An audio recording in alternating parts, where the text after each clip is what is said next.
Vamos a darle gracias al Eterno por este privilegio de poder estudiar su palabra en este Shabbat. Padre Celestial, amado Elohim de Israel, te damos gracias, Señor, por la vida, te damos gracias por tu Hijo Yeshua, por su sacrificio perfecto, por cada gota de sangre, Señor, que derramó por nosotros. Te damos gracias, Señor, porque tú nos has dado, Señor, un corazón, Señor, que pueda albergar, Señor, toda tu palabra. Señor, te doy gracias por este privilegio de estar aquí, Señor, delante de mis hermanos, trayendo tu palabra, Señor. A través de tu Espíritu Santo y el poder de tu Espíritu Santo te pedimos que tú seas dando, Señor, la porción que cada uno de nosotros necesita, Señor, en esta mañana. Beshem Yeshua HaMashiach. Amén. Esta es la parashá número 15, la parashá Bo, que traduce ve, también entra. Es una palabra como imperativa, donde el Eterno le dice a Moshe y Aarón que vayan delante de la presencia de Faraón para libertarlos, pues obviamente, de su opresión y de su esclavitud, porque él había escuchado el clamor del pueblo. Me gustó una partecita que estuve por ahí leyendo, que también espiritualmente la parashá se podría llamar ven y no ve, porque ve es ve tú y ven es ve tú conmigo. Y muy seguramente nosotros, los que amamos al Eterno, sabemos que Él siempre va delante de sus hijos, y así fue. Él no fue solo, sino que Él fue con el poder del Eterno. Entonces, la parashá, pues Éxodo 10:1 al capítulo 13:16. Y a manera de resumen podemos decir entonces que en el capítulo 10 el Eterno endurecería el corazón de Faraón, quien iba a rehusar liberar a los hijos de Israel. También en este mismo capítulo, para recordarlo, el Eterno manda a Moshe extender su mano sobre Egipto para que venga la plaga de la langosta y acabe con la poca hierba que había dejado el granizo. Prácticamente Egipto ya estaba destruido. Y también en este capítulo 10 el Eterno endurece una vez más el corazón de Faraón y rehúsa dejar salir al pueblo con todo y sus ganados. En el capítulo 11 el Eterno le dice a su pueblo que a la medianoche saldría en medio de Egipto y moriría todo primogénito en tierra de Egipto, desde el primogénito de Faraón que se sentaba en el trono hasta el primogénito de la sierva que está tras el molino y todo primogénito aún de las bestias. Y un cordero sin defecto sería tomado en las casas hebreas, y al inmolarlo colocarían la sangre como una señal en los postes y dinteles de sus casas hebreas, y de esta manera el ángel de la muerte no podría entrar en las casas y alcanzarlos. Solamente las casas de los egipcios que no tuvieran la sangre del cordero, allí iba a haber muerte de los primogénitos. También en el capítulo 12 se habla de la institución de la fiesta de Pesach, conocida pues como la Pascua, pero realmente es el Passover, ¿no? El pasar por encima de las casas en donde había la sangre y en las que no también. El pueblo debía entonces pedir oro, plata y vestidos a los egipcios, y dice la escritura que más o menos unos 600,000 hombres salieron, sin contar a los niños y a las mujeres. También en el capítulo 12 y parte del 13, la escritura habla de que todo primogénito debía ser consagrado al Eterno, y que el Eterno liberaría al pueblo de Israel con mano fuerte, con prodigios y señales, y vimos cómo de esta manera también se instituye la fiesta de panes sin levadura. Y entrando ya en materia, entonces, volviendo a recordar otra vez el versículo 1 de esta parashá del capítulo 10, Adonai le dijo a Moshe: ve ante la presencia de Faraón, porque yo he endurecido su corazón y el corazón de los hijos de Israel, para mostrar entre ellos estas mis señales. Y en el verso 2 dice: y para que cuentes a tus hijos y a tus nietos las cosas que yo hice en Egipto y mis señales que hice entre ellos, para que sepáis que yo soy Adonai. Entonces, aquí podemos ver que en esta parashá nos quedan la plaga de la langosta, la plaga de las tinieblas y por último la muerte de los primogénitos.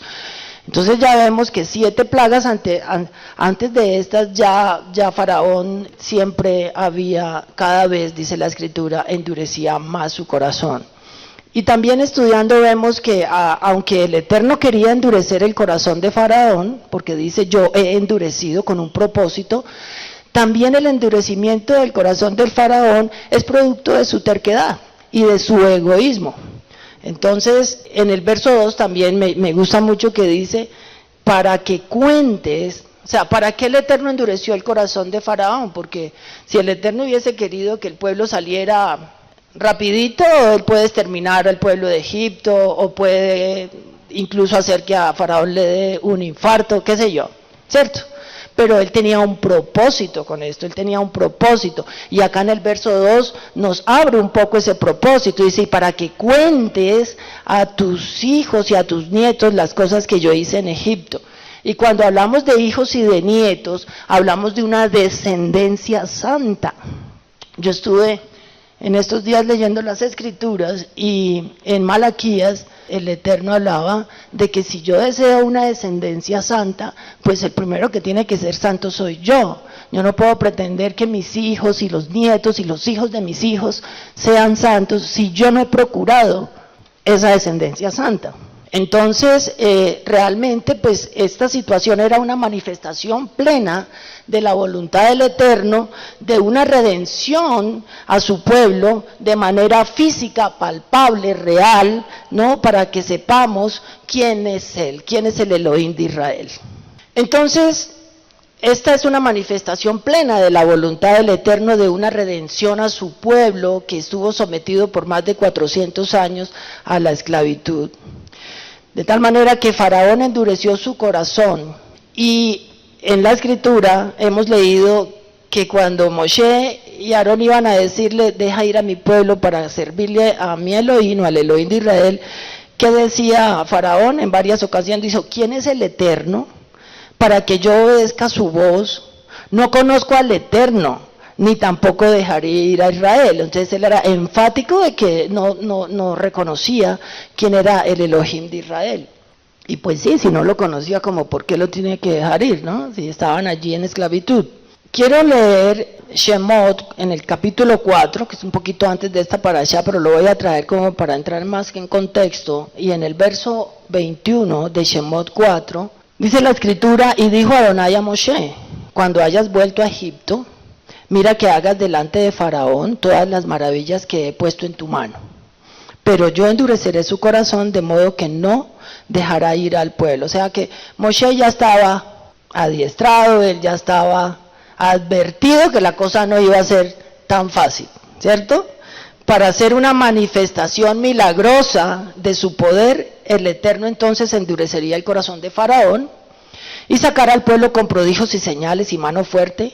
El Señor ya le había mostrado a Abraham que su descendencia sería esclava por 400 años. Recordemos que en Bereshit ya el Eterno le había dicho, tu descendencia será tan grande como las estrellas, la arena del mar, en fin, y que iban a morar en Egipto y que serían esclavos durante 400 años. Cada vez vemos cómo el Eterno va llevando a este pueblo, ¿cierto? Y diríamos, pero ¿por qué el Señor sometió a su pueblo a esclavitud? Pero miren las cosas tan importantes que salen de esta situación. Y en Génesis, en Bereshit 15, 13, 14, como lo estamos diciendo, dice, Adonai dijo a Abraham, ten por cierto que tu descendencia morará en tierra ajena y será esclava allí y será oprimida 400 años. Mas también a la nación a la cual servirán juzgaré yo, o sea, a Egipto, y después de eso saldrán con gran riqueza. Y en Shemot, capítulo 3, 19, 22 dice, mas yo sé que el rey de Egipto no os dejará ir, sino por mano fuerte, pero yo extenderé mi mano y heriré a Egipto con todas mis maravillas que haré con él, y entonces os dejará ir. El Eterno sabía que el endurecimiento de Faraón era una consecuencia de su proceder, por eso lo dije en un principio, era un propósito del Eterno y lo hizo, pero también era consecuencia de su proceder.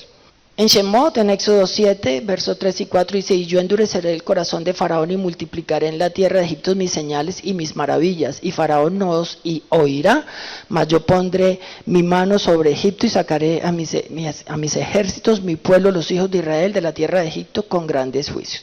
El tema no es el corazón endurecido, porque en alguna ocasión creo que hablé de la misma paracha y me centré en un corazón endurecido. Pero quiero resaltar dos características, o volver a hablar de qué es un corazón endurecido, a quienes se les puede endurecer el corazón, ¿verdad? Entonces, lo primero es que un corazón endurecido es aquel que ha determinado en resistirse a obedecer la palabra de Dios, es imposible conmoverlo, está inmune a las convicciones y advertencias del Espíritu Santo.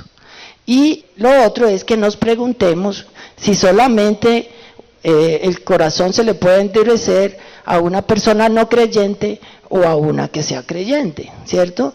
El corazón se le puede endurecer a un creyente y se le puede endurecer también, obviamente con mayor razón, a una persona que no conozca al Elohim de Israel. Recordando un poquito al profeta Jeremías en el capítulo 31, en donde dice la palabra en el verso 3, dice: pero este es el pacto que haré con la casa de Israel después de aquellos días, dice Adonai, daré mi ley en su mente y la escribiré en su corazón, y yo seré a ellos por Dios y ellos me serán por pueblo. Y en el Salmo 37:31 dice: la ley de su Elohim está en su corazón, por tanto sus pies no resbalarán. El pecado continuo, y cuando no nos arrepentimos ni confesamos nuestro pecado, obviamente un motivo de que cada vez el corazón se endurezca más. Hebreos capítulo 3 dice, versos 7 y 8 dice: por lo cual, como dice el Espíritu Santo, si oyereis hoy su voz, no endurezcáis vuestros corazones. Y en Proverbios 28:14 dice: bienaventurado el hombre que siempre teme a Elohim, mas el que endurece su corazón caerá en el mal. Y sobre todas las cosas, dice Proverbios 4:23, cuida tu corazón porque este determina el rumbo de tu vida. La dureza de corazón elimina la fe, obvio. La fe, aquella fe que nos ayuda a seguir creyendo que todo es posible. La dureza del corazón mata la fe porque está completamente cerrado a todo lo que tenga que ver con la vida espiritual. Un corazón duro es un corazón que no quiere nada que ver con el Eterno, o que por lo menos no permite que el Eterno actúe con completa libertad dentro de él. Entonces preguntémonos, y dejando un poco al lado el endurecimiento del corazón, ¿por qué el Eterno envió tantas plagas? ¿Por qué no fue suficiente con una, con dos, o con una determinación contundente de él? Recordemos que en Éxodo, capítulo 4, 22 y 23, dice la Escritura en el verso 22, que el Eterno le dijo a Moshe: y dirás a Faraón, Adonai ha dicho así, Israel es mi hijo, mi primogénito. ¿No? Todos sabemos que Jacob es Israel, es el primogénito. Así tal cual se lo mandó a decir a Faraón a través de Moshe: deja ir a mi hijo Israel, deja ir a mi pueblo. Pero en ese momento el Eterno le estaba diciendo a Moshe que se refiriera a su pueblo como su primogénito.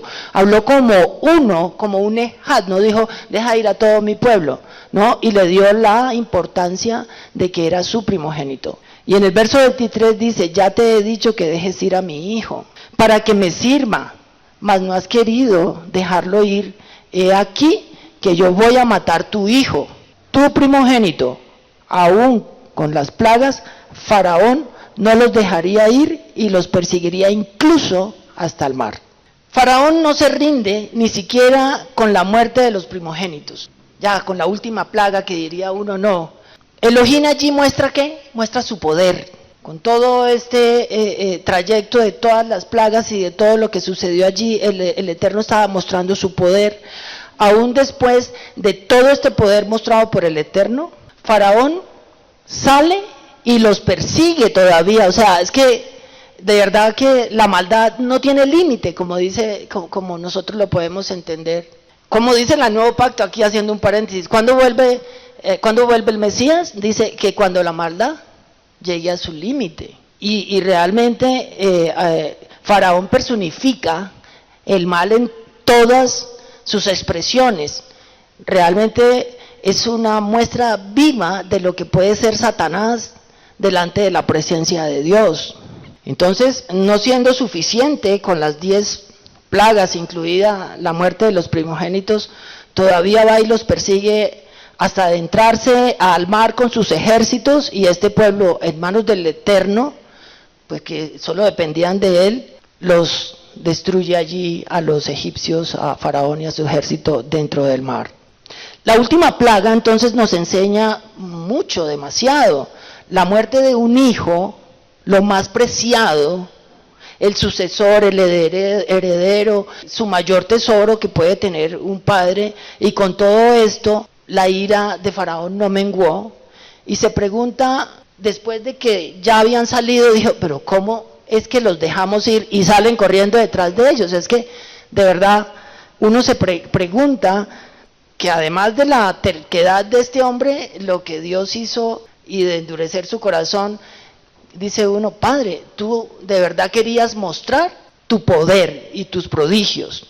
En Romanos 9:17 dice la Escritura, porque la Escritura dice a Faraón, para esto mismo te he levantado, para mostrar en ti mi poder y para que mi nombre sea anunciado por toda la tierra. Bueno, gloria al Eterno, porque hasta el día de hoy estamos conscientes de que eso es así. Y también se lo dijo a Moshe en Éxodo 9:16, y a la verdad yo te he puesto para mostrar en ti mi poder y para que mi nombre sea anunciado en toda la tierra. ¿A quién le dijo eso? A Moshe. Entonces, de alguna manera, por un lado se está exaltando la maldad, pero por el otro lado también se está mostrando el poder del Eterno en la vida de Moshe. Y en Éxodo 14, verso 4, dice la palabra, y yo endureceré el corazón de Faraón para que lo siga. O sea, no era una cosa momentánea ni emocional, sino que ya estaba tan planeado por el Eterno para que lo siga, y seré glorificado, vuelve y lo dice una y otra vez, en Faraón y en todo su ejército, y sabrán los egipcios que yo soy Elohim, y ellos lo hicieron así. Destruyó entonces al Faraón y a todo su ejército. En Éxodo capítulo 11, verso 1, como lo leímos hoy, dice, Adonai dijo una vez más a Moshe, dice, una plaga traeré aún sobre Faraón y sobre Egipto. Y analizábamos ese aún, o sea, ya no era suficiente, sino que aún más una plaga voy a traer sobre Egipto, después de la cual os dejará ir de aquí y seguramente os echará del todo de aquí. Y tal cual, así sucedió. Aún más es otra oportunidad para Faraón. Cuando el Eterno dice, aún más, y traeré aún sobre Faraón y sobre Egipto otra plaga, quiere decir aún más otra oportunidad para Faraón que nunca aprovechó. Y decíamos también, y nos reíamos un poco, no, pues donde Faraón se hubiera arrepentido, pues se hubiera acabado el cuento, ¿cierto? Menos mal no, porque el Eterno sabe lo que estaba haciendo. Y era un propósito bien claro hasta nuestros días.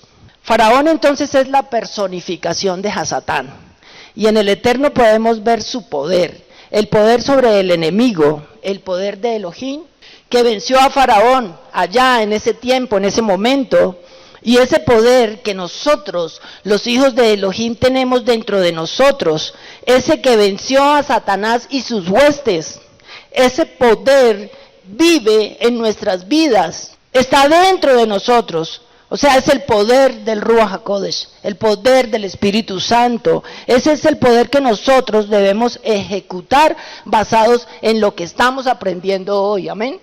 Y en Pesach se da la aplicación de este poder. Es decir, en las plagas y en todo este ejercicio que hizo el Eterno, estábamos viendo el propósito y la aplicación. ¿Dónde se da? En Pesach. Se da la aplicación de este poder en la vida de cada uno de nosotros como creyentes. Es súper claro y nos debe animar para vencer al enemigo todos los días, y el enemigo no nos podrá destruir porque el poder de Dios es indestructible, amén. Y es allí, hermanos, donde tenemos que analizar la fe nuestra, porque el poder de Dios en nuestras vidas no se va a manifestar nunca si nuestra fe no está de acorde a ese poder, si no le da la altura, si no tenemos una fe firme, consolidada. Como dice la Escritura, si tuviéramos fe siquiera como un granito, no nos pide más como un granito, pero a veces somos tercos y no le queremos creer al Eterno. Entonces debemos preguntarnos, ¿tengo fe o no tengo fe? Si tengo la suficiente fe para creer que puedo enfrentar al enemigo con el poder del Eterno, o lo enfrento con mi poder y ya, y dejo que mi vida se derrumbe en mis fuerzas. Es ahí la cuestión por la cual el Eterno enfatiza en mostrar su poder a las naciones y a nosotros mismos, quienes debemos preocuparnos por enseñarle a nuestros hijos y nietos, y así a los hijos de nuestros hijos, el poder del Eterno, para transformar vidas, para vencer el mal y para echar fuera toda contaminación de nuestras vidas.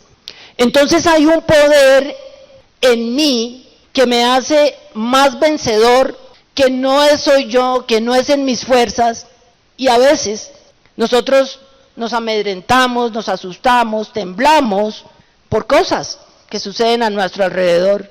Pero les aseguro, hermanos, que así vengan todas las vicisitudes, los temores que nos puedan pasar porque somos humanos, mientras le estemos creyendo al Eterno su poder, ese temor pasa a otro plano. Si el poder del Eterno está ejercitado y funcionando en la vida de cada uno de nosotros, creyendo que ese poder verdaderamente está en mí, en cada uno de ustedes, esa es la fe, y podremos decir, como la Escritura dice, que es mayor el que está en mí que el que está en el mundo, aleluya.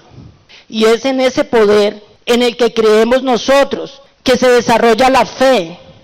¿Crece o no crece? Crece. El problema de nosotros como creyentes realmente radica en la fe, mis hermanos. Y lo digo por mí y quizá por todos. Porque siempre que vienen cosas tremendas y las enfrentamos, nosotros, cada uno, y creemos que las estamos enfrentando con la fe, pero a veces estamos equivocados, porque no aplicamos esa fe y cuando vienen los problemas seguramente nos van a golpear. Entonces la fe es un tema no tanto de entenderlo, sino de aplicarlo y hacerlo realidad en nuestras vidas. Si tuviera fe como un grano de mostaza, podría decirle a esta montaña, muévete, y la montaña se moverá. Pero por el ego de cada uno, hombres de poca fe, dice la Escritura, aquí no se está mostrando el poder de un hombre ni de un pueblo. No es de Moshe, no es del pueblo de Israel. El pueblo de Israel no hizo nada. Es el propio poder del Eterno, del Elohim de Israel, mostrado a los hijos, a su pueblo. Entonces, ¿dónde se encuentra el poder del pueblo? El verdadero poder que vence al enemigo, en el poder del Eterno. En la última plaga, la muerte de los primogénitos, vemos el poder del Eterno en su magnitud con la muerte de los primogénitos y se instituye el Pesach de Adonai, que hasta el día de hoy es nuestro Pesach, la única razón por la cual nosotros somos constituidos hijos de Dios, somos constituidos pueblo de Dios, única y exclusivamente por el sacrificio perfecto de Yeshua HaMashiach.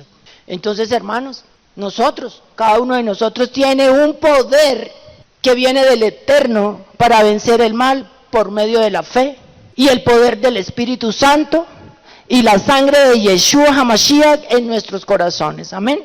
El pueblo de Israel ante Faraón y su ejército era realmente un pueblo desprotegido, que no hizo nada para escapar de ellos. Obedecieron a Moshe, temerosos, y a pesar de toda su desobediencia, el Eterno los perdonaba, los ayudaba, los auxiliaba, los guiaba y los bendecía. A veces creemos que con solo guardar el Shabbat, un día a la semana, para el Eterno es suficiente.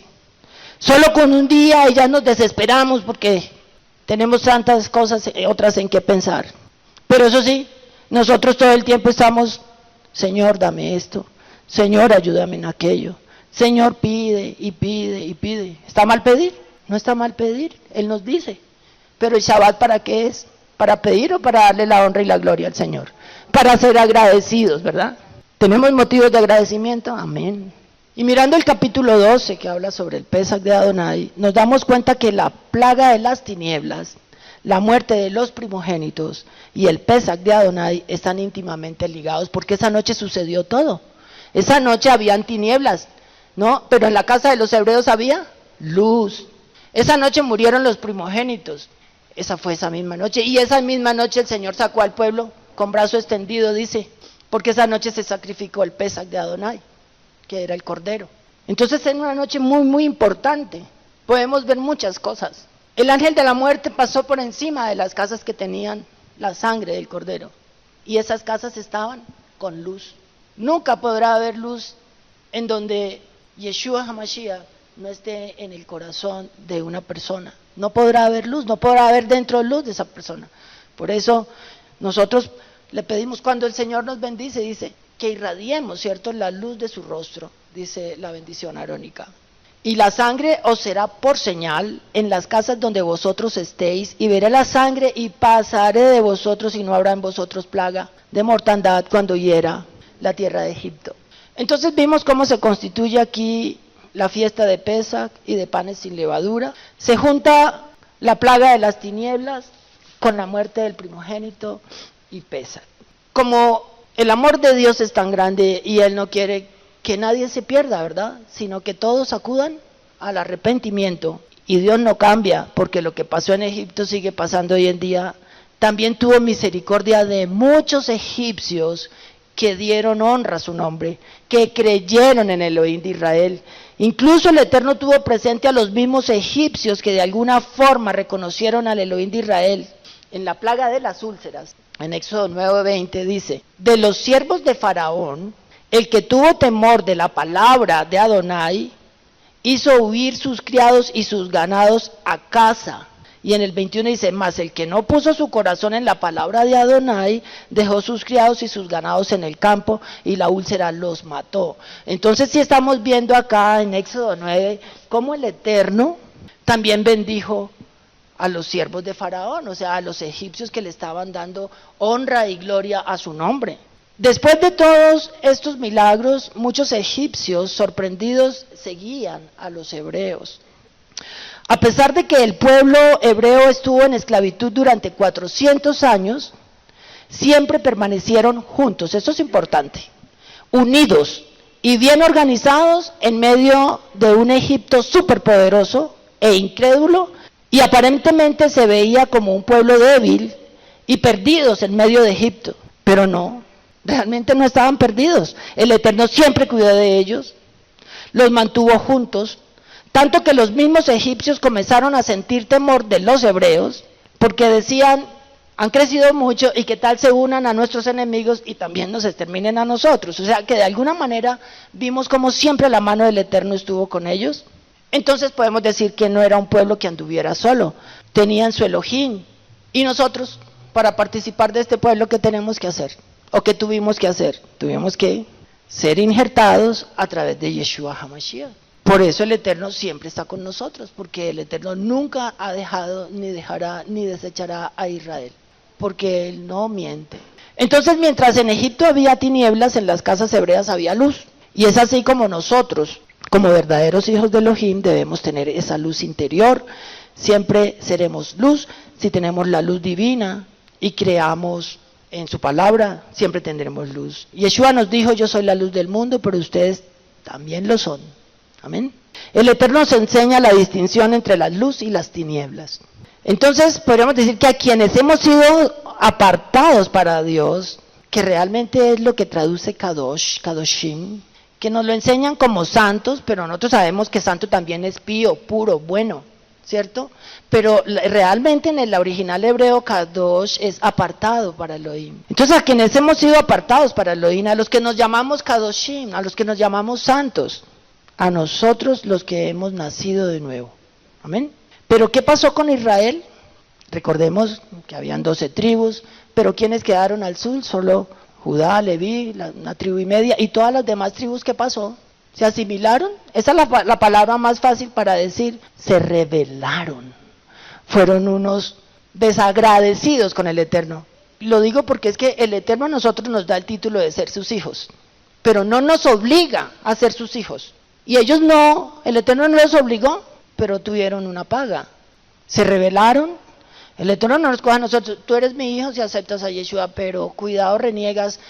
No, muchas veces somos sus hijos y a veces nos comportamos como si no lo fuéramos. cuando nos equivocamos. Entonces el Eterno nos da el título de ser sus hijos, pero no nos obliga a sentirnos como tal.